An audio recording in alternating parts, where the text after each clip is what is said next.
almost cool. Like that is right there. That's an expensive haircut. Like if I went to like a high-end salon, that might be, if I asked for that, that might be like a $500 haircut right there. That's what I've heard. I know people can hear me now and they're wondering, what is the glorious haircut to which I refer? Hold on, you guys. Prepare yourselves to be dazzled. And let's see what we got here. Well, move this up here. Put that on there. Switch it over. Oh, ho, ho. Video production. It happened. Oh, well, let me get out of the way so that people can like drink it in. Like just, how good is that? My shampoo has caffeine in it. You have caffeine? Is that why your hair is like alive? No, I don't know why my shampoo has caffeine in it, but it does. Because caffeine is good for you. It's good for your body. If it weren't for caffeine, I would have no like nutrients. Because all I do is eat. It's just weird because like sausage. I know no connection between healthy hair and caffeine. What are you talking about? Right? Like, there's no reason that caffeine should influence my decision as to what shampoo I buy. What kind of shampoo do you buy that But has it caffeine? totally Did you buy some female shampoo? Like, what is that? It's like, You know what they need? That is actually brilliant. It's brilliant. They should have total men's shampoo, but it should have like cool stuff like vodka in it or something. Vodka. Yeah, Well, something some- like manly, like scotch. You're right. Like Propane. like just like tobacco. You know, like chaw. I like this idea, but what I like more is getting to know your idea of what masculinity is. I'm just saying, chaw. Maybe some gunpowder in there. What else? Dirt. Just put some dirt in there. Tears of loneliness. I like the gunpowder idea. just don't want. Well, that's actually I was gonna say like don't use this shampoo around like open fire, but you're taking a shower, so like you won't even have to give that warning, right? It's funny. Did you know that they used to? We could call it napalm. Like that would be napalm flavor. Did you know that they used to use gunpowder to test proof in alcohol? That's like how They're dropping knowledge on me. Yeah. Like if you mix some amount of whatever spirit you're trying to check and black powder, if it's not high enough proof, it won't light. But if it is, Really? yeah, it will. That's interesting. Yeah, so that's how they would check it. So if you were watering down your stuff and it didn't pass the gunpowder test, then, you know, people would be mad.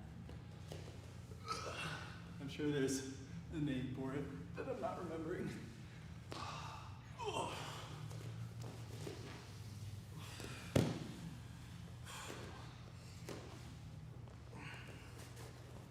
Should we talk about things? What should we talk about? I wanted to follow up. What? I was having, I wouldn't call it an epiphany, but a continuation of our conversation yesterday about, you know, people don't want to do the work of like actually informing and educating themselves.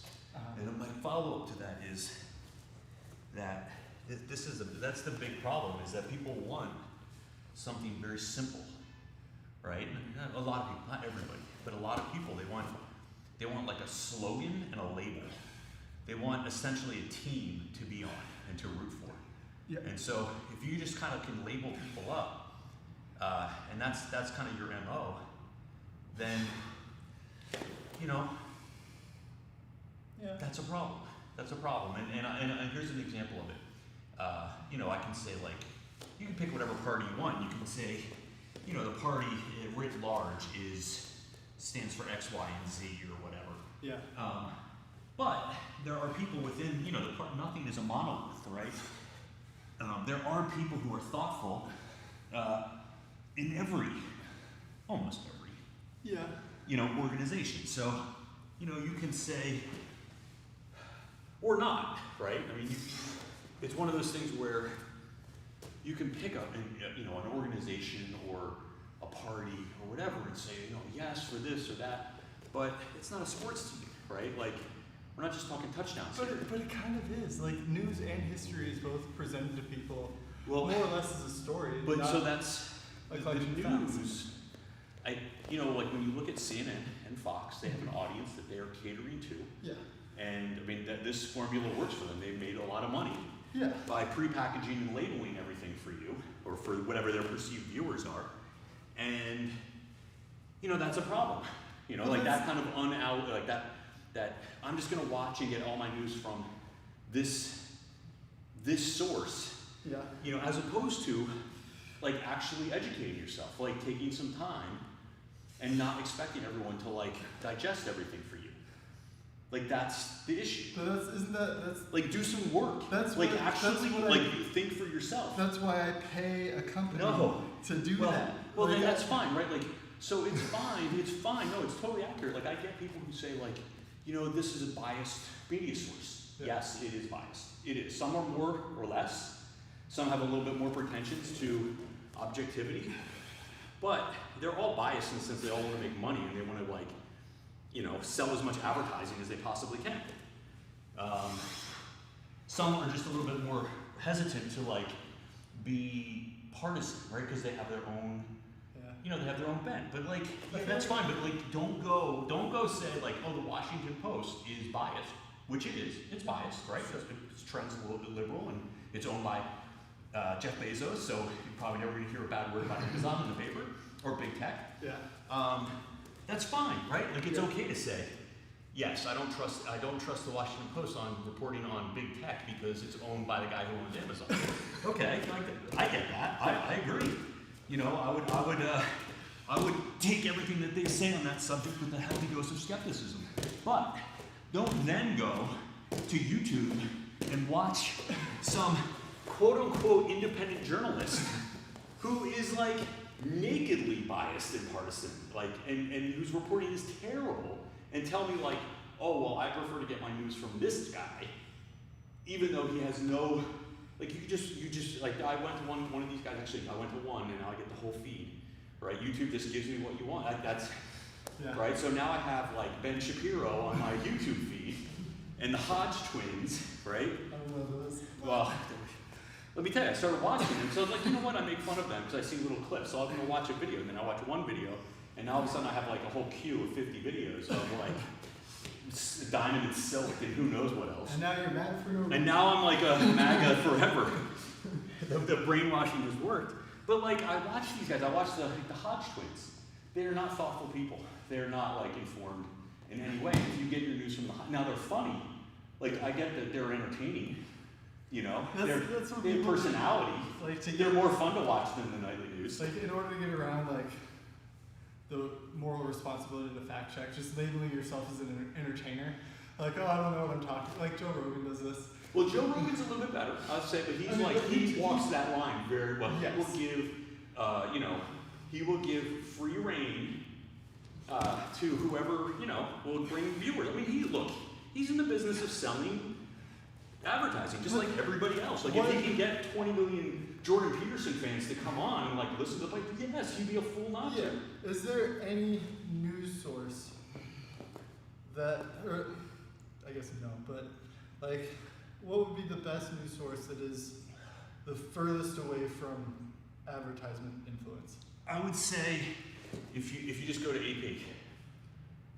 Associated Press? Associated Press. Just like press releases? No, they do articles, but they're not like, it's not, look, I'm not going to say like they're perfect and they're totally unbiased, because I don't think anyone is totally unbiased. Yeah. But they do not have a naked political bent, right? Like if I go to the National Review, I know I'm going to get a conservative perspective on the news that they're reporting. Yeah. If I go to Fox, I know I'm going to get, if I go to the Washington Post or the New York Times, I'm going to get a very much different, more liberal spin on the news. But can you imagine like a news source that they just had an accumulation of facts that like, these are today's things, this is what happened today, and then like. Well, but there's the other thing, right? Like sometimes you do have that, like Fox News is a good example, right? Fox News, if you just look at the news, they're actually not awful. Yeah. But if you look at their opinion, right? And people don't always separate those two and understand like there's an editorial opinion piece or side of these businesses, and then there's the news reporting side. Yeah. So if you go on and you're like watching Sean Hannity and you're like, whatever side of the debate you're on, you can either love him or hate him, but he's not a news person. He's not reporting the news. He's a commentator. He's a pundit. Yeah. His job is basically to entertain. He said that as much, right? When he gets busted for, defamation. And he's like, well, it's the same thing with like InfoWars and like Tucker Carlson, and I'm sure there's a liberal version of this too, but they're basically like, hey, listen, I'm here to I'm a clown and I like to make people laugh, Is it possible to tell the news without bias? Well, I would say, I would, and I don't know if I'm the person to say this, but I would tend to agree that even deciding what gets reported is a decision, is an editorial decision, and is therefore biased, right? Like, so if I decide to report on police shootings, right, then that's a decision. I have 30 minutes or an hour of airtime. I decide if I'm not the publisher, but the director, or whatever it is, whatever they call them in video. I decide what gets put on the air, and that's a decision that is going to be. It's kind of like they talk about bias in artificial intelligence, right? Oh, it's a computer. How can it be biased? Well, somebody had to program the computer, right? And so it's going to return the results. It's going to reflect very potentially the biases that we give to it, right? As like what's important. Yeah. And so that's kind of like why, like YouTube, when I look at one video, it's dumb. It's dumbish. It's not like, oh, I can tell by, the whole history of Rich's YouTube videos that he doesn't really want a feed full of Tucker Carlson and Sean Hannity. But, it's not that smart, so it doesn't. Is its job to give you what you want? Yes. I don't think it is. It is. I think its job is That's what it's been programmed to do. No, it's been programmed to get you to look at these next videos. And if they think that you might, then even though like it could know that you don't want to, but if it thinks that you're going to. Like they did a whole documentary about this. Yeah, that was the Netflix thing, right? The Social Network or the Social Dilemma. Yeah. Yes. No, its job is to create engagement. Yes. Right. Which is not. So that's why I get certain people's posts, because they know, like, oh, when this guy that's why it gets high on my feed. Yeah, because they know I'm going to respond to it, and I'm going to be on their platform for longer. This will run on up. Right. So I mean, it is, in the sense, it's giving me what I want, or at least what it thinks I want, because they think this is what you're going to click. This is what you're going to click, right? This is what you're going to respond to. Yes. I see what the distinction you're making. Not necessarily what I want, but what will get me engaged, which are maybe two different things. Or it could be the same thing, right? I might just like videos of cats, and I just want to watch cat videos. Well, you might end up really liking all these new videos. Yes, I've subscribed to. Well, that's the other thing. Like, I wonder about the algorithms. It's like I don't subscribe to any, like, certain things I do subscribe to. They also look at watch time. Yeah, that's true. But like I'm subscribing to a lot of firearm channels. And so don't roll up, guys. So there's like this conflict, so I get it now, because the people who are watching the Hodge twins are also watching firearm videos. I'm kind of an anomaly that way. I'm like a liberal redneck. So at heart. With a little K-pop mixed in. I don't get any K-pop anymore. I don't get any K-pop. I've killed the K-pop. I wonder if the computer actually sat down to think about, like, if it was programmed to think, it'd be a little confused by me. My algorithm goes back and forth between like 3-hour-long lectures and hour-long lectures on like stuff, and then like 7-minute, like essentially cat videos. There's like no in between. It's like pure sugar. Versus like, sit down weighty, and watch something. And I don't want either of them ever. Like I want something right in the middle, and it hasn't figured out that yet. So I'm patiently waiting. I'm like a 30-minute of watching kind of person. So now, because I'm on these feeds or on these channels, I actually watch them. I'm always like, okay, I'm gonna watch Rudy Giuliani, right? I'm gonna watch, he has his own like channel, and I watch it, and the Hodge twins, and I just watch these guys, and I'm like, it's eye-opening. It is eye-opening. It sounds overwhelming. Like it sounds like just like an endless pursuit almost, or like you can go down. Yeah, into it's a the- rabbit hole. It's Yeah. totally a rabbit hole. I find that dangerous for me. Like, I tend to personally, if I get into a rabbit hole, You have a hard time getting it back out. Yeah. So it's like if I open my phone and I start looking at the news, even if I only want to look at one thing, it tends to turn into like. So I mean, it's an addiction. It's like an addiction. So like, is it And really they're- like, am I watching the news and learning things because it's good for me, or am I watching the news and trying to be aware because I can't help it? And I mean, that's a weird question. thing because like it is helpful. It's one of those things I wonder that you mentioned this. We talk about like addiction sometimes in terms of like substances, like substance abuse. Mm-hmm. And food manufacturers do this, and obviously tobacco and soda. They have these formula that they come up with to say like, okay, well we know with a certain proportion of fat and sugar and salt and carbohydrates, So this we- person will eat the entire bag of whatever Fritos, Doritos, whatever it is, or they'll eat a lot more than if we didn't put as much salt in it. Yeah. Same thing with like McDonald's, same thing with tobacco, right? Well, we can play with this, and we know that it's actually harming people. Like if I run a McDonald's, right, and I love McDonald's, I eat at McDonald's, okay? I'm not saying don't eat at McDonald's. I love it. I try not to eat as much as I should, or shouldn't, whatever. You know what I mean? Yeah. I try not to eat there very often, but I love it when I do. It's like a treat. Yeah.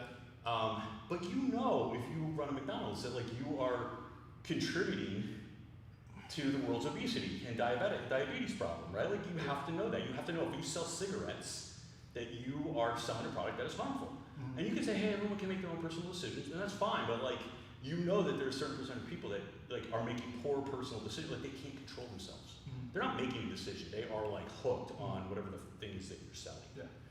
I wonder if the same could be said for the media, right? Like they've got to know that if like we program this and we're running these stories, we're gonna hook these people because I think it is like an addiction. Well, plus you can. I need my Tucker Carlson, You do like a lot of companies. When I work for advertising, we would do like A/B testing, and like you start fine tuning which arrangement of ideas you have will perfectly get the most engagement. Yep.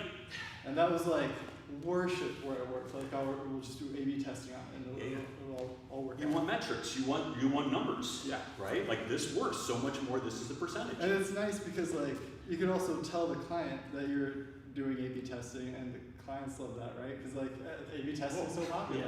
Yeah. And Or these guys are you for have, real. You have numbers, and it's like it's I don't know. But I always remember when clients would ask me for numbers, they'd ask me like, what do you think your percentage chance of, like, what is it? And I'm like, it doesn't work that way, but that's a very unsatisfactory answer to a client. They want to know, they want to have a number. yeah, that's how I feel about people asking like which techniques are good. Like, Hey, is this a better 60% of the percentage time, than that? it works It's like- every time. It's not. We're just making up numbers. We're just making it up.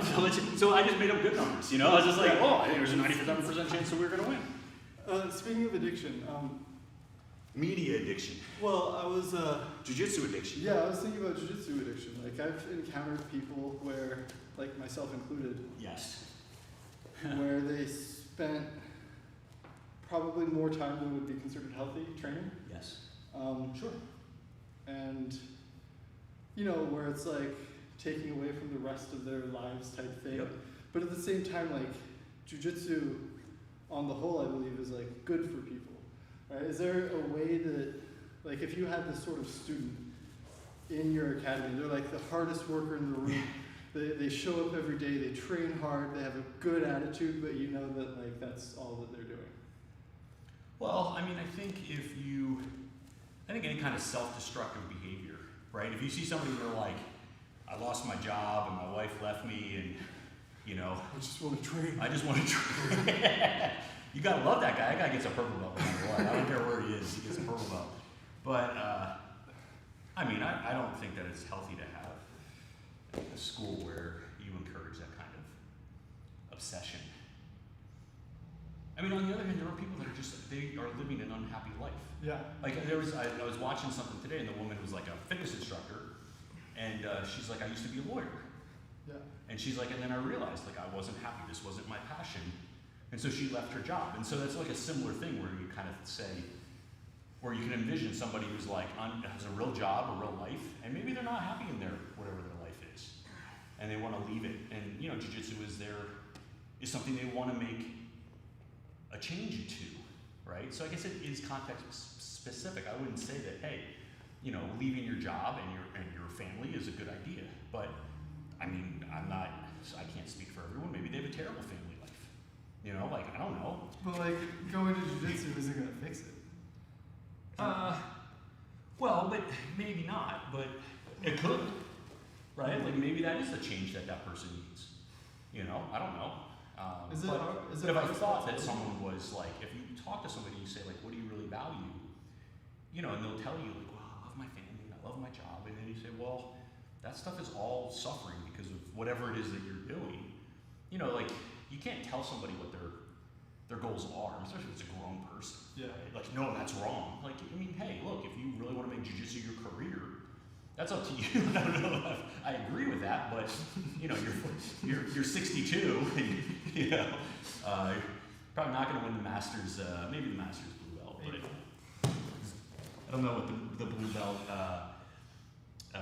Masters 7 bracket looks like. It's probably pretty small. I always wonder, like, because the amount of effort and work and consistency it takes to like become a world champion, and like At any level. yeah, at Any level now. But I'd say Masters 7 blue belt is probably the easiest bracket you're going to run into. I've just seen just unhealthy training environments where like I feel like the coaches acknowledge that their athletes weren't in a healthy training space or mind space, and like it doesn't matter. You know, you have to be careful because sometimes coaches have their own agendas, and they don't really, you know, they want to build a team or they want to build their reputation, and sometimes those are good things, right? Often those are very good things. But individuals that are kind of like not with the program, for whatever reason, get kicked to the curb. Whereas other ones who are totally, you know, bought in, but maybe are involved in some less than ideal situations in their lives, you know, they don't really care about that, right? It's like, hey, if you can get me to the big game and make a name for us and me and the school or whatever it is, like I don't really care what happens to you afterwards, right? I just want to, you know, like it's kind of that's a sad thing. I don't like that. I would, but again, you know, the person's a grown person. Yeah. Right? Like you make your decisions. And I think, I'd like to think that a lot of coaches will like say, like, look, at least point it out to them, like you need to take care of this stuff. But if you decide that you're not going to do it, all right, well, you might as well not make a total waste of your life. You know, come help me out. Yeah. But no, I think that's I don't think, me personally, I don't want to have anybody. I'm not trying to make a big reputation for myself in the world of jiu-jitsu. Yeah. You know, I'm happy just training and having fun, and I want other people to train and have fun too. You know, and have a good life. You know, but if you're one of those guys who are like, you ever hear of Daisy Fresh? Yeah, Daisy Fresh is like, they took this laundromat that had been abandoned or something. They rented for like $100 a month in somewhere in the Midwest, and they have like 40 guys that are just like animals and just like murder each other all day long, every day. And they live in the gym. Like they just roll, they have their sleeping bags, and they just live together like a jiu-jitsu cult. Yeah. That's awesome. That's awesome, right? Super cool. I love that. Sounds fun. Those guys are amazing, right? Like, great. Are they all making great life decisions, like for long term? Probably not. No, but they look like they're having fun. Yeah. You know, they're not hurting anybody. So, God bless them as far as I'm concerned. You know, not my athletes. They're not my students. Yeah. I wish them the best. I hope they all become like world class, you know, competitors and world champions and go on and do great things in whatever they're doing. Yeah. I mean, there is like an age where sleeping in a gym for a while and doing nothing but training is It's awesome. That's like the dream. yeah. I think if you know, if jiu-jitsu had been or I had been a younger guy, and like I had discovered jiu-jitsu when I was 16 years old. There would probably be a pretty good chance that I would just be that, you know. But I'd already been through school, through college anyway, and jiu-jitsu at that point was like the closest place would be 2 hours away. Yeah.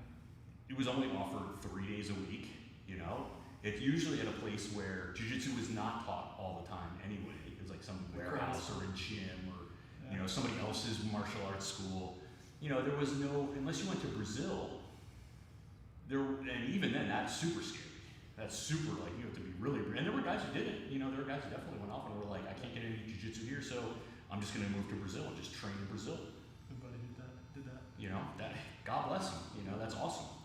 I don't know that I would have been brave enough to do that, personally, but maybe. He was also a model.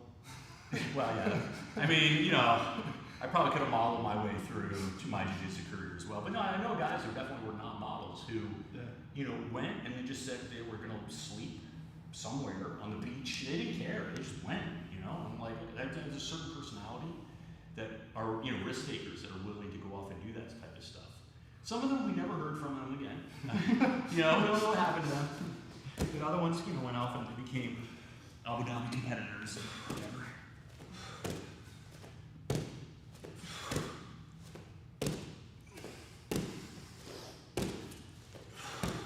I don't know, I think that's the cool thing about jiu-jitsu now, is that there are enough gyms that you kind of can pick what you want.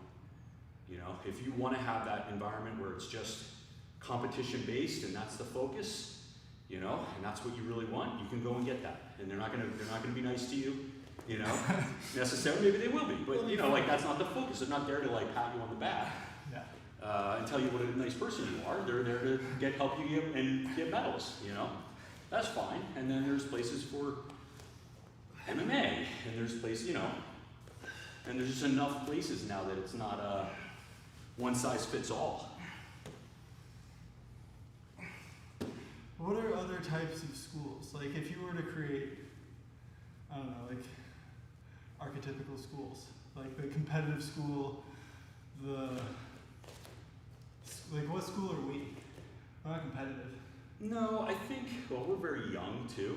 I mean, we're still, 5 years, pretty short time. I think, you know, what I wanted the school to be is primarily for, you know, or kind of equally, but equally focused, like first for like kids, like really working and making the place, you know, kids, well, that's why we have classes every day for kids. Yeah. You know, we have classes, or at least we did, you know. We still do. Oh, except Saturday and Sunday now. You know, but we had classes every day, and we had 3 classes a day, and we had a lot of kids. And I thought as a new school, that was something that we should do, because, you know, there were a lot of schools already in this area that had a lot of focus on adults. And I thought as a strategy for building the school from the ground up, why not start with kids, you know? And then I think for the adults, I was interested in, you know, more young or old professionals. You know, especially as a younger school that at the time, you know, I'm not an accomplished or you know, decorated competitor. Like, I'm not going to attract, you know, it's not going to be easy to attract like these you know, young athletes who really want to do well or commit themselves to jiu-jitsu competition. You know, there are schools in this area for that, you know, that have that character or that focus. So I would kind of position us in that kind of that area. What area? You didn't give it a name. I mean, I would say it skews towards more like kids and recreational, you know, jiu-jitsu students. It would be the focus of the school. And I think, but as the time, what I would like to is as the time went on, as you get more and more people through the program, you identify the people like the kids that are coming up that then become like more of a focused competition because they have the time, they have the inclination, right? Like it's hard to get somebody who's 30, who's working, you know, a demanding job at Google, and yeah, that person will go and compete a couple times a year, but they're never going to be a dedicated jiu-jitsu athlete. Yeah. You know, that's really for a kid who's, you know, either in high school or maybe, you know, in college or what's that? Homeschool, whatever it is, right? I think it's a big ask. I never really wanted to think about like asking or expecting any, you know, they have to take care of their school, their education too, or whatever the career is that they want. You know, to be a competitor in jiu-jitsu, I think you have to treat it like a career. I mean, it's not something you just do in your spare time. I mean, the people that I know that have done well competitively, who have set themselves out to do that, like they're professionals. They work out multiple times a day. They do it all the time. If they have a job, that job is definitely their kind of side gig. Yeah. You know, even if it's the primary way they make money, that's still you know, they're not like, you know, hey, I really want to be that, whatever it is, electrical repairman or bouncer or whatever it is, you know, but they got to pay their bills. Yeah. But their first love and commitment is to the sport. And so I think that's something that I don't think it's fair for a school to expect. I think it has to be something that the student decides for themselves, or the person decides for themselves. Like, this is something I want to do. So the, you know, archetypal, I would say, yeah, we're you know, in that recreational area / kids. You know, the other ones are obviously the kind of the sport competitive places. Self-defense. There's the self-defense places, yep. Then you have the MMA gyms, Yeah. right? And then you have kind of the hodgepodge ones, the ones that are kind of like a little bit of, they try to be everything to everybody. And so, I mean, they're the ones who are kind of like, they just want you to join. Yeah. Oh, you want to do kickboxing and striking? Want to do MMA? Yeah, we do that. Oh, you want to do yeah, we do self-defense too. We'll definitely make you an MMA self-defense machine. Oh, you want to do also? Yeah, we compete too all the time. Yeah. Some of those places are pretty good. Like some of them do have the skill, like the skilled instructors. Yeah. That can make that work. But I would say the vast majority of them. Well, I think the issue with those types of gyms is usually when someone becomes legitimately interested in the art that gym is providing, they move to somewhere where they have more dedicated people. Yeah. Like that was my experience at UFC gym. Like, it was a very small group because once they decided they liked it, they went and they joined Heroes. They would join like us. Like, I want to do jiu-jitsu at a place where it's all jiu-jitsu. Yeah, it's like I don't want to do kickboxing anymore. I don't want to lift weights. I like jiu-jitsu. I came here to figure out what I like. This is what I like. Thank you for your help. I'm gonna go to where there are more people that like the things that I like. Yes. But it's good, like that has like a significant amount of value. It's just really hard to get a program started where you have consistent people. Well, I think, you know, it reminds me, you know, like when one of the remarkable things about John Danaher is that, you know, he wasn't a competitor, right? He never fought MMA, and yet he got to the point where he became like this coach.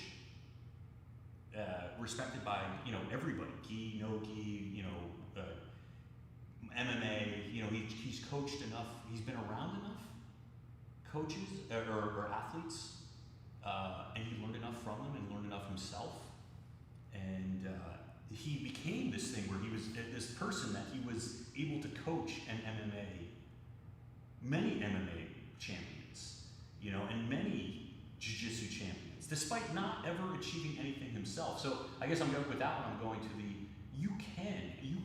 you could go to a school with somebody who's never done any of those things. I mean, the person has to obviously know their stuff and be dedicated to this task, right? But the thing is about John, I'm sure he's not the only one. Like, I mean, I'm sure like Winkle Voss and Greg Jackson are very similar.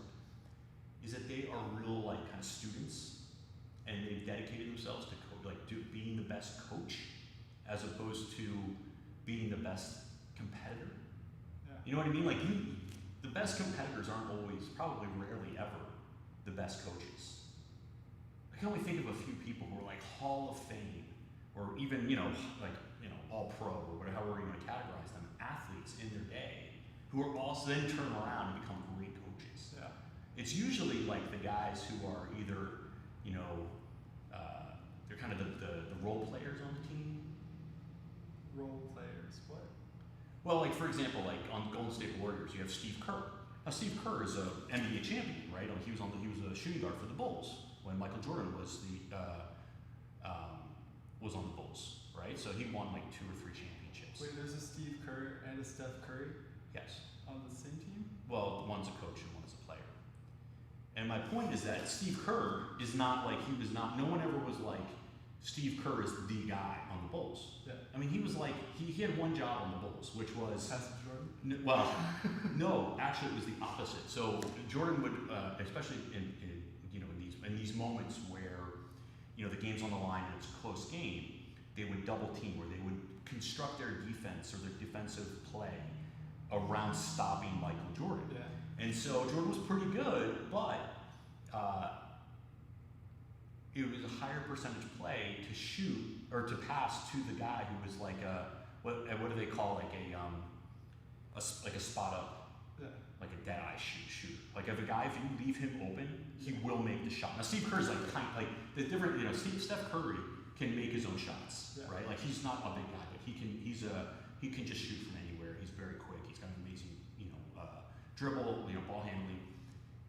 So, he's a legit superstar. Whereas Steve Kerr was a guy who, if you let him, he's a spot up jump shooter. If you let him, leave him alone in the corner, he will drain the shot, 60% of the time.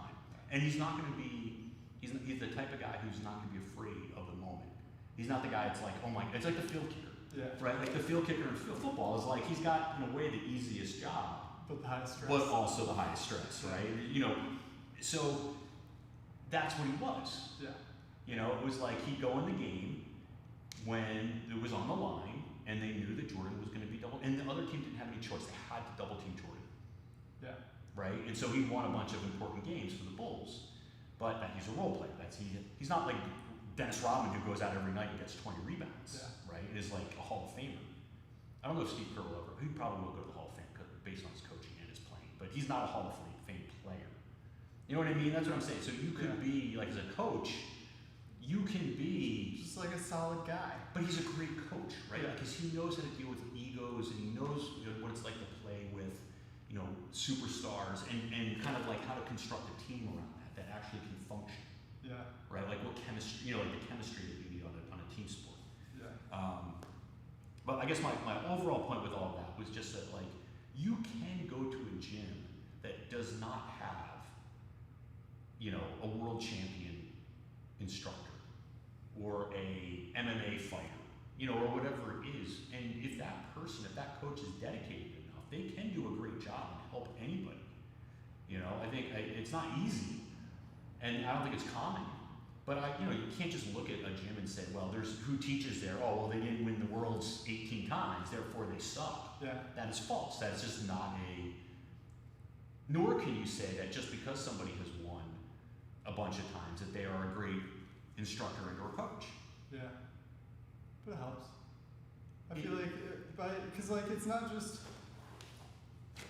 like who you are, it's like what you've been exposed to. Like Steve Kerr Yes. was exposed to the dynamic of that team, and you know how a successful team works. It's not necessarily like your role in it that makes you who you are. It's just like being around these people. I just feel like it's, I don't know, a similar situation where. I'm just saying it's like, you can have a gym that naturally people will say. It's like you can go to Henzo's, or you can compare Henzo's to Marcelo's, right? Marcelo is, the goat, one of the goats. I don't know if you can have one of the goats, but One of the greatest. I think he's like on the Mount Rushmore. A lot of people Mount Rushmore is the greatest, Yeah. jiu-jitsu guys ever. Certainly has the pedigree, both gi and no gi, and I think a lot of people who want to do sport, and then you look at Henzo and you say, like, Henzo's an MMA fighter, right? He did sport jiu-jitsu too, but he's primarily an MMA fighter. Mm-hmm. And you could say, like, well, I don't really want to do MMA, so I'm going to go to Marcelo's. But if you look and you actually, put all that stuff away, Yeah. we talk about labels and like appearances, and you say, well, who's produced more in the last like 5 years? Yeah. Not to say Marcelo hasn't produced great guys. He's got a lot of really, really, really great guys. Yeah. World champions, it's not, I'm not trying to knock Marcelo as a coach or as a teacher or as a school owner. But like, I'm just saying, like, you take away those labels and then you say like, oh wow, okay, we have like a whole bunch of sport jiu-jitsu guys who've done really well from Henzo's. Yeah. You know what I mean? it's not, the appearances and the labels don't always, the accolades don't always translate to like what the students are actually able to accomplish. You know, you were talking earlier about like how important it is to research, right? Yes. And you decide to go into your jiu-jitsu career, not career, but like you're starting jiu-jitsu, and you decide, okay, I'm gonna look up what this stuff is all about. I'm gonna see what gyms are in my area, right? You look up your gym, and this guy over here has like 10 world champions or 10 medals or whatever it is, like all these accolades, and then this person over here, you know, does jiu-jitsu for fun. Yes. You know, which one are you gonna go to? I mean, I think it always was, I don't ever tell anybody, like sometimes if somebody wants to do like MMA, like I want to fight, I send them to AKA. Yeah. You know, I'm like, look, you're welcome here, you want to do jiu-jitsu, we'll do jiu-jitsu. I'm not going to sit here and pretend like I'm going to teach you how to fight. Yeah. Right? Not that I don't think I couldn't learn if I put enough time into it about like how to be a decent coach and how to teach somebody how to fight. Yeah. But like that's not what I'm here to do. Yeah. So I would say like if you really want to fight, go to AKA. Like that's going to be a quicker way for you. Yeah. Now, if that's not to say though that the student should always. Here's the other thing, and this really depends on the student. There are people who are self-starters, and if they feel comfortable in the space that they are in, that's the most important thing to them. It's like it's like going to college. Like we were talking about college the other day. Mm-hmm. You could go to the best. You could go to the best college. You could go to Oxford or Harvard or whatever it is that Stanford, whatever it is. A really smart person may feel like really genius level person may feel like this is just not the right place for them. Yeah. They just I'm not happy here, and it can't be good at what you do if you're not enjoying the people you're around and like really feeling. So maybe you go to that next. Maybe it's the college that's closest to your home because you want to be with your family. Like I don't know, I'm just making stuff up. Maybe that's what really makes you happy. Maybe it's you don't want to spend all that money, right? You don't think it's worth it, right? Or maybe it's whatever factors there could be. I think if you have access to the information that you need to educate yourself, it doesn't really matter. It's like law school. There are rankings in law school, but it's not about like where you're going to get the best education. It's about the kind of the connections of the school. So are you saying that? So you could go to like if you go to like a second tier law school, right, quote unquote. So there's a top 25, and then there's bottom like there's 400 law schools in the United States. Yeah. There's a top 25 law schools. And then there's like the next 50, right? The next 25. Yeah. And so those 50, I would say the education is essentially the same. Yeah. You get the same legal education, but you may not have the same opportunities walking out the door that you would, let's say if you go to Columbia or Harvard or Yale, now the clerkships become the jobs at big firms. You want to, like those types of things, so they have more connections. Yeah. There's more prestige. But the actual education that you are receiving, it's more or less the same. And the smartest person that comes out of, the 30th ranked law school in the United States, I would bet is just as smart as the smartest person that comes out of Harvard. That would be my general, if you just talk to that person, you probably couldn't, and you didn't know who went to where, and you just ask them purely legal questions, you wouldn't be able to tell the difference. Yeah. Probably. So you know what I'm saying? It's like it's the person sometimes, and if they're happy with where they are, they can excel. Between like doing research online for a jiu-jitsu school and going and checking out the place in person. Yeah. Like you have to do both. If maybe you check online and they've got like kind of bad reviews, like how much do you factor in that? What does the review say? Like I don't know, just negative. It's just negative. Yeah. But you go there and like you vibe with the people, like. I mean, it's so funny, it's like, like Half Gracie's Academy up in San Francisco. Mm-hmm. Rough neighborhood, Half is kind of like no nonsense guy. He's definitely not touchy feely, kind of scary. Yeah. You go into the academy, it seems like really like these guys are kind of like rough around the edges. You look at Kurt, you're like, this is way back now, but you look at Kurt, you're like, oh my God, when I went there, it was like, there were hard rolls for sure, but like everybody was super cool. Kurt was super cool. I felt like very much at home. Some guys tuned me up. But that's why I went there. I didn't go there because I thought I was going to murder everybody. Yeah. I wouldn't have gone if I thought that. You know what I mean? Like, the whole point is to be challenged and like, so sometimes, and I'm sure that if you go and you look at the you know, the Yelp reviews for, you know, house schools, there are probably some mixed reviews in there, right? But it's, if you're going there, because, and you know, and some people have legit, you know, some people have legit things, you know, hey, I got beat up there. Maybe they said something, the wrong thing to the wrong person at the wrong time, and the guy got offended. Maybe it's somebody who didn't expect. Like I remember somebody was telling me about how they went to a school, and it was one of the moms that I know from my kid's school, and she's like, they just took me over, they put me on the mat, and some like big sweaty guy just like jumped on top of me and sweated all over me and kind of beat me up, and I never went back. And I was like,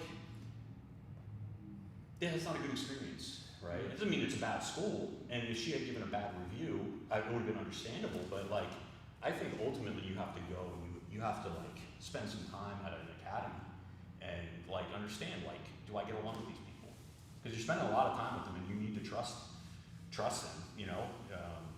If you don't have that, I don't think you're gonna be successful. Yeah. You know, you're not gonna be happy. And you're paying money, so you might as well be, you know, feel good about what you're doing. Yeah. But yeah, I mean, I think the Yelp reviews, unless somebody was like,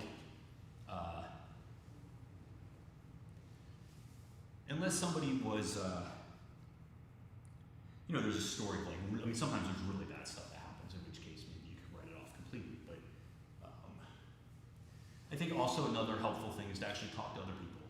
Yeah. You know, like if people come in here all the time and they go like, hey, you know, I work in this area where this school is closer to me, and so I might want to go and train over there. And you know, I can tell you, you know, I've met a lot of the people that own or run these schools, or I know of them. You know, you can get a sense of like, I'm not going to get mad if you're like, oh, I'm thinking of this other school. I mean, some people won't tell you the truth, but It's risky though, especially when you go to a new place. Be very careful, and yeah, just because a person does jujitsu and you think they're cool doesn't mean that they are. they're a good person. Yeah. No. Well, because Definitely not. this whole thing reminded me of, like, I know a person who they were studying somewhere, and they went to a jiu-jitsu academy based on recommendations of online people, and had some good roles, met some people. I think went out with someone and got sexually assaulted. Yeah. Yep. And you know, there are bad people in great places. Why are you gonna tell my story on the stream, man? Oh, is that? but yeah, it's like. No. Well, here's the thing, right? Like, and this is true. I mean, it's sad, but it's true. But you know, there are a lot of stories about people. It's not like you have to go and visit a school for this stuff to happen. Yeah. Right? A lot of times, it's, you know, you've been at a school. You hear these stories about somebody who's been at a school for a year, or 2 years, or 3 years, and then they go out and get drunk, and then something bad happens to them, or whatever. Not even get drunk. You know, just something bad happens. Somebody takes advantage of them. You have the whole thing with Ricardo de la Riva. Yeah. Right? And Samuel, is it Samuel? It was, no, the other guy, no, I shouldn't say his name. The guy who, Bahada Plata. He just got in trouble. Really? Yeah, for allegedly like drugging and sexually assaulting one of his students. Yeah. Shouldn't do that. You know, the thing is there's a trusting relationship that grows up in an academy between the students and the instructors, and the instructors can take it, or other students can. I mean, the whole Lloyd Irvin thing is another one. You know, like, look, this happens in every kind of social setting. Like the danger of it happening. Yeah. I mean, my general rule on this, it's kind of like Boy Scouts and church and doctors. You know, these are people that, listen, no. These are all people who are in positions of trust, right? That you have a natural trust for usually. Yeah. Unless something bad has happened to you in the past, in which case maybe you have a natural distrust. And that's what people take advantage of. Like for me, like my kids, for example, I don't care who you are. I don't care who you are, right? I don't leave my kids alone with doctors. And if the doctor asks me to leave, because I've never had a doctor who's like, oh, can I just be? Maybe if you leave, your daughter will be more comfortable. Yeah. And I have young daughters, right? So I don't assume, maybe I'm a little bit more lenient with the female doctors, maybe I shouldn't be, but I don't assume that doctor or that, I mean, we don't really go to church, but like, I wouldn't assume that, that the youth counselor or the Boy Scout or Girl Scout leader is necessarily a good person. Just because they're nice and they're in this position doesn't make them. Yeah. And it's the same thing with the jiu-jitsu. You shouldn't trust your coach with yourself, right? Like, you shouldn't trust. This is part of the reason why I look down so much on self-defense. Like, self-defense instructors and like academies and just like the whole thing, because I have a lot of experiences where the person who like you needed self-defense from ended up being your self-defense instructor. Like, Yes. it's just, Yes. Well, yeah. it's just this Yeah. weird thing, and Yes. I don't like it. Well, that's why I always preach, like, you shouldn't, I don't know, but sometimes you just are you find yourself in these positions. You know what I mean? Nothing screams I feel really vulnerable than starting self-defense. Right, yeah, And right? like, Yeah, I and agree. that's It's not that's not a bad thing, because you might be feeling vulnerable, but if the wrong person picks up on that, you should be very careful. Yes, that's true. It's like the cult leaders who are like, who do they bring in? They bring in the people who are like need spiritual, saving. They're lost, and you take advantage of those insecurities and those, all of those things that brought them there in the first place. That's the risk. But that's the jiu-jitsu business model too, isn't it? Like, you get a bunch of weird people who are kind of feeling like they don't really know how to like use their bodies or do things that they want to do, and there's an acknowledgement that there's room for improvement, and there's just like you're in this room where you're the only one who can't do this thing, and you're feeling all little and stupid, and it's I think that the where I kind of draw the line, like where I kind of like where my needle goes off, my detector, is when people try to manipulate you, right? And people manipulate you by scaring you. They can manipulate you by overpraising you, right? guilt. They can guilt you. They can just scream at you. They can just kind of, that's scary. That's I guess. intimidation. You have all these kind of ways of manipulating, or a person. Yeah. For me personally, any of that stuff, I'm out. Right? Like, if you try to intimidate me, Yeah. like I'm not coming back.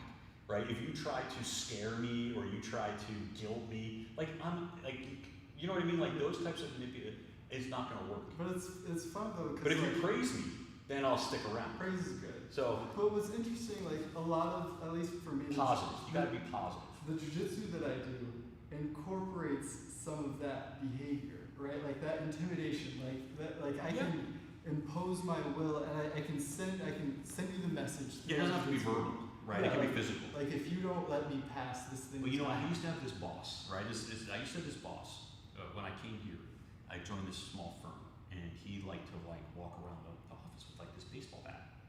Like that was his thing. Like he thought he was like a gangster, right? Like, Yeah. and after I kind of like took this job and I saw this stuff, I was like, this is not going to go well because this guy likes to be a bully. That's basically what he is. He's like running around like he's a bully. Yeah. And he did not like it when I would push back. He hated it. And so eventually I left that firm because he's just a bully. Yeah. That's how he did. He just went around and he had this like tacit like threat that he always like. Why are you carrying a baseball bat around, guy? Like, why are you doing that? It was just like That is not appropriate. being silent and carrying a big stick, sort of. I mean, he was trying to intimidate people. Like Yeah. he's the big guy, right? And he didn't need to do that. Like that's the funny thing is like you don't need to do that stuff. What that tells me is that like you have a lot of self-esteem issues. Like if you feel like you have to carry a bat around to intimidate people when you're actually the boss anyway, like you're just an asshole. Maybe he just like needed a fidget spinner, and that was. Well, just get a better before one, that. right? I mean, I was just like, what is the message that you're trying to send, right? Yeah. So I need you're not Al something with my Capone. hands. You're not. You're right. You're not a gangster. Like, put the bat down, dude. Right? You're a lawyer. Like, stop pretending. So anyway, same thing in a jiu-jitsu school, right? If you feel like somebody is manipulating you, you should leave. Like the only thing that you should, I think personally, is you should get positive feedback. Now that could be constructive criticism, right? Like that could be you need to do something differently. But if you feel like you're like, afraid for your life, or you think somebody's gonna is using this kind of intimidation, that's not a good place to be. I don't know why you'd stay there. Yeah. That's not cool. Yeah, I think shame is pretty prevalent in the jiu-jitsu community. Shame's another good one. Like it's correlated with guilt, but like I know a couple academies, like if you show up late, they'll call you out, and like they're like, oh, the class starts now. Well, I mean, look, in every place, I would make some distinctions here, right? Like, if you're on a team and other people are relying on you to show up and be on time, because we need to get on time, because we have a limited amount of time to practice or drill or whatever it is. We said it would be noon. You show up at 12:30. Yeah. Okay, we have somebody who's like not getting their training time in because you can't get your shit together. Yeah, that's a problem. But that's not. I don't think of that as intimidation. I think of that as like common courtesy. Not intimidation. That's just But if you show up a minute late and I scream at you, that would be intimidation. that's the problem. Like that's not appropriate. Well, it's like, but at the same time, for in my memory, or at least like what I think it is, it wasn't like a competitive group. It's like 7 o'clock jiu-jitsu class after work, and this guy has a real job, and he shows up 20 minutes late. Yeah. And another adult yells at him. Yeah. For being irresponsible, when this guy was really like doing the responsible thing, like by not speeding. like going to work, doing his job, and like the irresponsible thing that he's doing is going to jiu-jitsu instead of like spending time with his family. And I think there's a temptation when you're a jiu-jitsu instructor, right, to kind of try to be a drill sergeant or be some, something that you're not. Like I always thought of it as like I was never in an environment. Maybe once I was in an environment where, where people were treated like little kids, right? Like even though they're grown adults, like the doctor. Like I actually remember the thing that I'm now thinking of where this guy, who's a fine jiu-jitsu instructor, but like he's screaming at like these grown men who are doctors and lawyers and like, and like they're just like, what are you doing? They're paying to go to your school. They're paying you to go to your school, and you're gonna treat them like garbage. And some of those guys would like totally murder him in like a real fight, like. But it goes back to the idea of like that's just like an acknowledgement of your weakness as a person, right? If you have to yell at somebody. But I think there are other times where you should be, strict on certain rules, When the kids leave the mat or come on the mat, I like to know who's where and when, and if they're leaving, I need to know that because I don't want to miss a kid, I mean, you should be consistent with your expectations about, the details of day-to-day life. But if a single person doesn't meet it, then it shouldn't throw you off. It should also be like my first, look, even if someone's doing something that I don't appreciate in that, like I'm not gonna scream at them or embarrass them or whatever it is, like the first time, right? Like maybe I say something to them after class, or hey, I would appreciate if you didn't do that anymore. After a couple times though, I mean, it might be a problem, but you shouldn't be. You just say like, no, you can't. Like if it's really a big problem, like don't come to class. Like you're not part of the school anymore. I'll give you your money back. How do you feel about people skipping warm-ups? I mean, on purpose? Yeah. For no other, just to skip warm-ups? Like maybe the first time the guy was late for a real reason, but then like he got a taste of skipping warm-ups and now it just becomes a regular thing. I mean, I think that might be one of the reasons that I say somebody doesn't get promoted. That's a good one. I mean, you should do the warm-up. Doing the warm-up is usually good. Nobody likes the person that shows up for just the sparring. I have an appreciation for them. I mean, it's nice that there's just like different types of people. Some people go to the warm-ups, participate with a group, enjoy being a. Well, but there's variations. There's like you have the person who waits, the lurker. Yeah.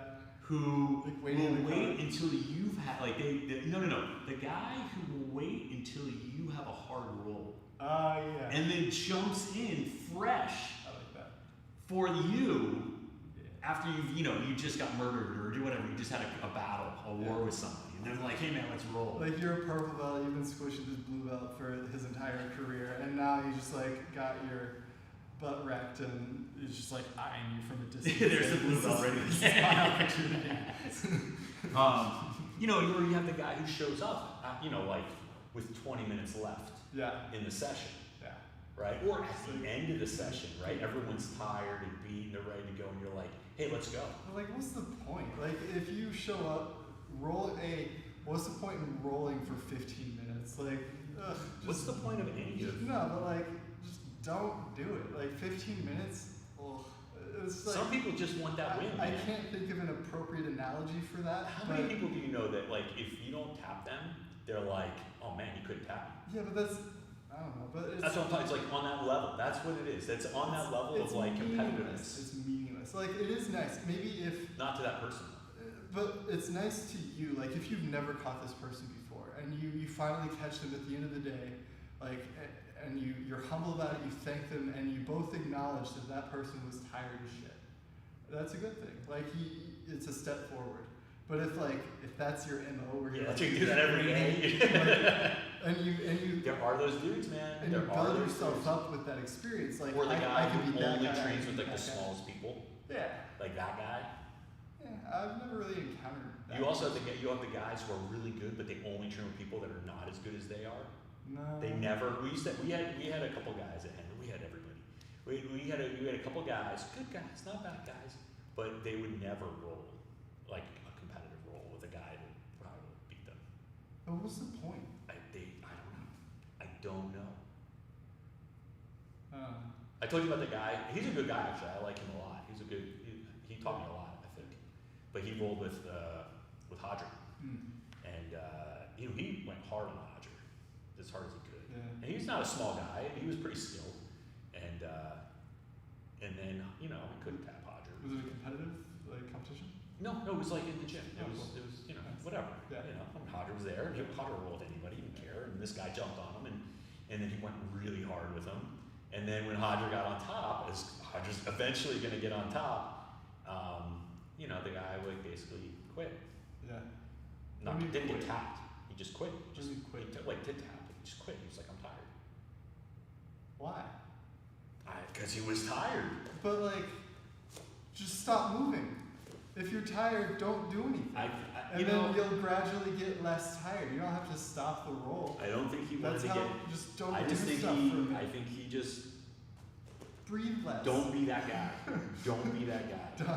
Like if you're gonna go after the best guy in the room, there's nothing wrong with that. Don't tap from being tired. But don't be don't cardio tap.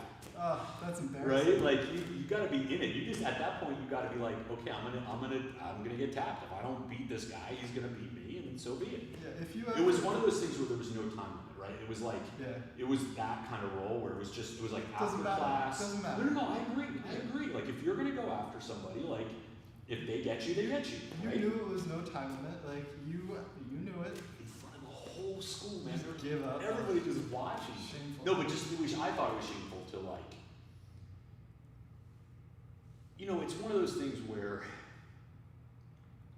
I don't know how I also like how we were just talking about shame and now we're actively shaming this person. Anyway. I'm not saying his name. I'm sure he's never going to see this, but even if he did, I would say to him I would like to actually ask him what he was thinking. Maybe he has a defense, or maybe he really was hurt or something. I don't know. No, I don't know what was in his head. If you're hurt, if you have diarrhea, maybe he did. Look, if you're for cramping, as long as he was able to keep Hodger down, I have no doubt he was working really hard. Yeah, that's fine. That's fine. But when you run out of energy, you finish a match. Cardio tap is a real tap. That's not a tap. That's a real tap. That's Urberth is cardio tap. Give them something Yes. Saves a little bit of. I used to do that. With Rodrigo Gracie. Yeah, it was so painful. I'd be like, please just. No, but it's insulting to the other person. Be like, yes, I'm tired. I agree. You are not worth the effort, is what that says. Normally, under normal circumstances, I would try, but not with you. I think it was more of like a total capitulation. I mean, in that case, with Hodger, there's no way that Hodger's not going to tap him out. Exactly. Right, So there's why just- are I you mean, it's cardio going to tapping? happen. Why are you cardio tapping? Just let Hodger do his thing, and then you get to both have that Yes. experience and not look like a little dweeb. Yes. Yeah, I agree. I totally agree. Like just the cardio tap doesn't make sense. Either you think that they're gonna break something or put you out, or that's it. Like just Have you ever had? You're already laying down. Here's the just- only just thing I will lay say in down. his defense, and I'm just making this up. This is just pure speculation. Have you ever been rolling, right? You're rolling super hard, Yes. and you get to the position, Yes. to get a position, defensive Yeah, position, and you start to have a panic attack. where the person is just like, you can't breathe. Yes. Right? Have you? I mean, I've had the thing where like you breathe in Yeah. or you breathe out, and then you can't breathe again. The person's so heavy, Yeah. where you're so tired Yeah. that that's it. Like, there's no submission per se. It's just like, I can't breathe. I think I'm going to die. If they are actively doing like a diaphragmatic choke, Yes. yeah, That's what I'm talking about. that's a submission. You know, like That's- I've had guys on That's top different. of me, That's, like Casey that's Gatami, different. that If are that like, person is trying to Yeah. get you to submit with that thing, that's a submission. That's different. That's not a cardio tap. If you are trying, you're passing, you get to their back, and you just get tired. yeah. Don't tap. Like, finish the match. Even if finishing the match means that you lose everything that you had, Yes. that's less shameful than cardio tapping. Like, cardio tapping when you're in, like, a dominant position, because sometimes that happens. That's happened to me. Like, Have you done like where you work so hard, you get on top, and then you're like, I'm gonna die? yeah, and you're like, I'm gonna freak out. I'm gonna freak out. I'm freaking Yes. out. Yes. And that's what jujitsu is designed to help you do. Yes. I Like agree. that's the Yes. whole point of doing Just this. getting Like, to the freak out. like to freak out and then to like sit with it and then not freak out as much as you thought you would. Yeah. Right. Get through the freak out. And normal like when it starts. When's the last time you had like a super freak out? When I rolled with Tyler. Oh, yeah. Because I've been rolling with people and he came in. He was super fresh.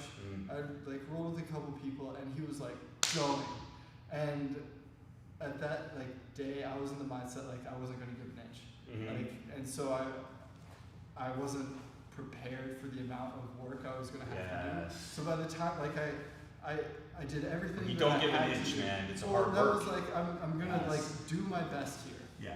right? Because I want this role to be genuine, and it was, and I did everything that I needed to do, but I was not prepared for how like exhausted I was. Like I couldn't get enough oxygen. I couldn't cool down. My thoughts were The racing. room's spinning. I was just like. You're hot. You can't breathe. Just like trying to hold on, and Yeah. so like at that point, it's just like okay, like let's relax. Like I don't Yeah, have yeah, to do anything. Like I worked as hard as I could until I got to that position. Here's where I can relax, and I finally did, and I like was able to finish the roll, but it like took some. So Like, a conscious effort to yeah, like, to like okay, like, and that's part of the reason why I got into jiu-jitsu, because like I used to get into those like really bad positions and just like have to calm yourself down, and and like that's because a lot of people tap to things that yes. you don't have to tap to. Yeah. Like you're tapping because you're giving up, and just because you're in what looks to be a submission doesn't mean that they've submitted you. They submit you because you gave up. And there's a fine line between giving up because you've given up and giving up because they're going to break your arm, but it's there and you should recognize what it is for you, right? Because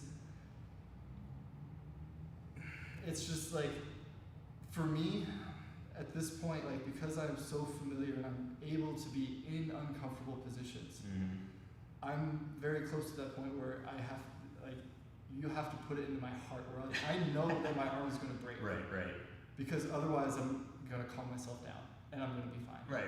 Like, unless I think that something's going to happen. So for most people, like you can smash my face, you can crush me, you can drive your shoulder into my nose, and as long as I don't think something's going to break, you're not going to break me. Right. And you can't learn how to do that without experiencing. That's true. I agree. But I mean, I think it's interesting that people don't think that. I mean, I would like to ask that question of a lot of people, because I think, I don't get it all the time, right? But I used to get it in Henzo's all the time. I used to get it when I was at house and I was like it all the time. Just that freak out moment. Yeah. And it was more like kind of like you can't breathe, like I can't breathe type of stuff. And like you said, like it's not always because somebody's on top of me. It could be like I just swept the guy, now I'm on top of them. Yeah. And I'm trying to keep them down, and now it's like, oh, I don't want to go back down there because like I'm just catching my breath right now. Yeah. And but I'd be interested to see like how many people kind of have that. It's almost like an anxiety thing. I like that. You know, that the exercise of being in the moment. I mean, of course, I hate it. Right? It's not fun, but at the end of it, it's almost like I would say it's almost as, if not more, I don't know about if not more, of a sort of satisfaction to be at that moment where you are mentally you want to give up. Like your brain is something in your brain's like you should give up now. Yeah. You should give up, and that's like your brain submitting, like you said, you're giving up. Yeah. And I think there's something. And I would just wonder, like, how many people, like, does anybody ever get rid of this? I don't think they do. I mean, some people probably don't feel it as much, but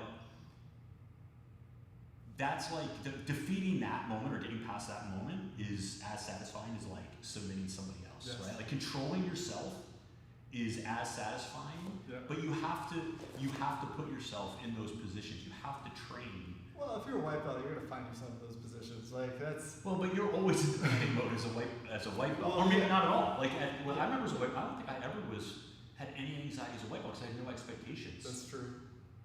And I also didn't feel any like if you tap me out as a white belt, I didn't care. Yeah. You know. Well, it wasn't like anxiety tapping, but I guess like when I was a white belt, I was more rambunctious. So I was like, I was fighting for stuff and like, trying to get out, and then like, things wouldn't work. And, you don't know what you're doing. Yeah. And you don't want to get hurt. Yeah. Right. But like once I get to like my purple belt, then it's kind of like things take on. You kind of expect more from yourself, and then you find yourself like. I remember probably the first time I ever felt that was like we were doing headlock escapes when I was I think it was a white belt. Yeah. And I got paired with this guy who was like the strength coach for Drexel or something. This guy was like he wasn't tall, but he was like totally yoked. Yeah. And he put me in like the headlock of doom, Yeah. where it definitely felt like my head was gonna pop off. And I was a white belt. I didn't even know. Like that was like the first serious headlock I've been in since like I've been a kid. And it's kind of like, okay, maybe I should give up, and then you don't give up, and then you're like, it's kind of an addicting feeling in a sense because you're like, you are conquering your own fear. The other one was the huge guy. Remember, did I tell you the story about when I went back to Henzo's after a couple 2 years off? Yeah. And it was like the first week or two, and the guy got paired at the end of the class with the guy who was like 400 pounds. He was like 350. Yeah. I mean, he was rock solid. Like the guy, he was not fat at all. He was like, dude, I saw, dude, 350 pounds. Dude, I was so happy when I submitted him in front of John at the moment. I was like, but then when I went back to the locker room and he took off his gi, I was like, holy, this guy is like a beast. That is a good feeling. But I was definitely in the middle of getting thrashed. Yeah. That guy got tired thrashing me for 6 minutes. Yes. Pull out that win. I love that. Was you get grabbed. It was like one of those beautiful stories, right? Where I don't know how it happened. The guy got tired, just like ragdolling me around for 5.5 minutes. That's like, one of the best feelings is like you go against someone who you know is better than you, and you do it. You just go, and then they just smash you, and then like.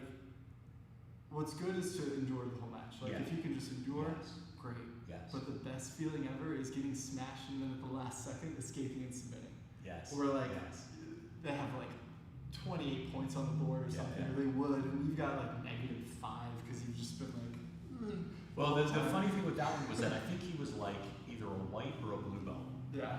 And I was a brown belt at the time, but I was like old and out of shape. I mean, oldish, out of shape, not in good shape. Like I was, law school shape. I was basically worse than law school shape, and I had been out of practice, right? I mean, I had been at jiu-jitsu I'd gone like on the weekends, like once a week or whatever, just training with my friends, but I wasn't like actively training. And of course, this is happening. I'm getting ragdolled in front of John. embarrassing. It's embarrassing. Yeah. But you know, like then to pull it out at the end was definitely very gratifying. Yeah. But I only got that. Like so to me it was like when that was happening, I was being prepared. Like in the moment, you know, you just get ragdoll, so you don't really think about much. But you know, there's that running commentary in your brain. Like even when you're getting told, like it's almost like an out of body experience for me, where the guy's just thrashing me and I'm reacting to the thrashing. But meanwhile, I'm like, man, John's probably gonna take my brown belt away. I'm gonna have to crawl off of this mat, you know, like in shame, like the crawl of shame, getting murdered by some, you know, blue belt. I don't get that commentary. You don't get the commentary in the back of your brain? No. It doesn't always happen, but at that moment I Like have. unless it's like really like hopeless for me, in which case like I just start like just What do they call it when you leave your body? There's some sort of like astral projection, no, it's like a dissociation. Disassociation. Yeah. I was looking down, Yeah. you know, at like I was like, man, you really suck. Yeah. I wonder if you're gonna live through this. Have you ever done Bikram yoga? No. One of my first experiences with Bikram was very, very similar, where like I felt like I was on the bottom of side control for 45 minutes under the fattest, sweatiest dude, Yeah. and I was freaking out. Yeah. I You're remember- trapped in the room. Yeah. You get claustrophobic. and like it's so hot, and Yeah. I'm about to pass out, and I'm just trying to breathe, and then the teacher is like, all right, you can like sit down. You're like She's hyperventilating. yeah, she like tell I'm freaking out. I'm like, okay, I'm just gonna like, my goal here is to stay in the room. And you know, sometimes that's all it is. Like Yeah. my only goal is to just keep going. Yes. And that's just you don't have to do anything. You don't have to defend. You don't have to escape. You just keep existing. Endure. Just keep existing. Yeah. It'll be good. It'll be That's good. the thing about jiu-jitsu, I think, that doesn't always get as much credit. You know, that calmness and the ability to kind of just like take your punishment, Yeah. you know, and then get to the end of it. I and miss then, that. That was part of the reason why I went over to the Kyle's competition team. Like, I don't want to compete. I don't. You just want to feel that. You feel that. If I don't feel some element of having to endure, I feel a huge piece missing from Yeah. my life. No, it's true. And like if I can't get that, then you know I like lift heavy or like some sort of. But there's nothing like, because a weight is not a human being. Like it doesn't. Well, I mean, you can always do like you can start running up hills. But That's what I to endure everything that another human being has to offer, Yeah. there's a value to that that like a person, a non-person weight or like exercise can't give you. And Yep.